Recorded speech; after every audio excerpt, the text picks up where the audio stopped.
I gazed out the window as a blistering bolt blazed through the sky and struck the silver birch from its roots. This is no day to go to the woods. They're not haunted. Dave drivels nonsense, especially when Lee's around. Come on the mic, let's get going. Elma, Dave called her? Seriously? He said that she had an orphanage hidden in the woods, where she boiled the orphan children alive and bathed in their blood. I'm not going out there in my new trainers, I replied with a slight annoyance. Where are they? Make sure you're back at 9 o'clock. When the townsfolk caught her, they burnt her alive. He said you can still hear her blood-curdled screams at night. Nonsense. I looked to the right and there he was, thumping his feet as he walked, mud splattering up his striped joggers. Mama's going to go mad when she finds out, but what she doesn't know now can only hurt her later. We better hurry up, though. Lee's unpredictable. Drenched, Dave stood at the door.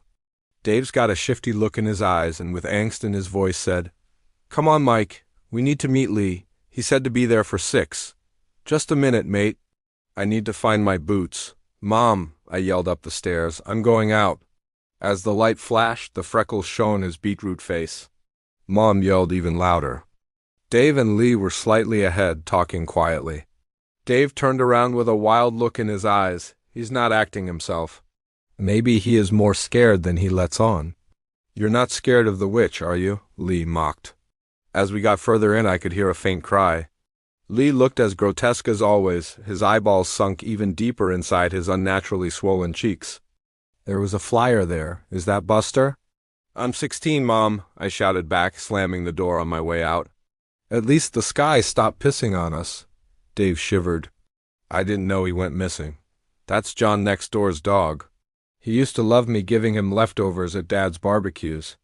I can hear the water, though, so we must not be far from the river. I spotted a smoke filling the air and an unfamiliar smell.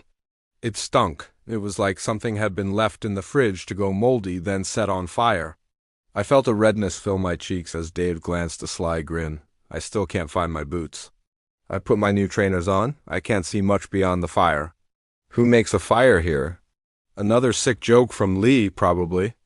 I started to crawl and felt a sharp pain shoot up my left side. Then I spotted a filthy, soaked blanket stained yellow and red. Something is underneath it. A rancid smell filled the air as I desperately tried to cover my nose. My left arm was no use now, but I must endure. I lift the blanket and a swarm of flies darts out.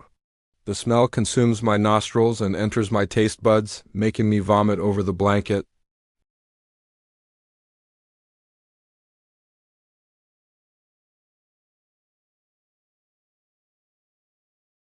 My face hits the mud and I force my left hand to yank the blanket. Something wriggles out, spurting jets of pus to my face. What is it? Blurry-eyed, I squint. A brightness flashes onto the body as the words Buster illuminate. Come on then, Dave, I said with a huff. We just got to the gated entrance of the nature reserve when I noticed a wavering light from a lamppost. I look up, all I see are 2 black holes staring and a mocking grin as the figure leers forward. It's only a dog, Mikey. As we got closer, the smell got stronger. Now I could see it. It was dark here, but I could make out the gray ashes burnt to dust. Okay, this feels real now. I can feel my hands twitching, barely able to make a fist. Dave still looks terrified, but Lee, he is loving this. Hold on a second, Dave, I said. A mocking voice, repeating what I said, came from the bush. It's only a dog, Mikey, said Dave. Yeah, but, I stuttered. Lee interrupted. Shut the fuck up and come on. And you, Dave, did you get some fags from your dad? My head hit the mud and a sharp pain erupted in my face. I winced, unsure of the damage.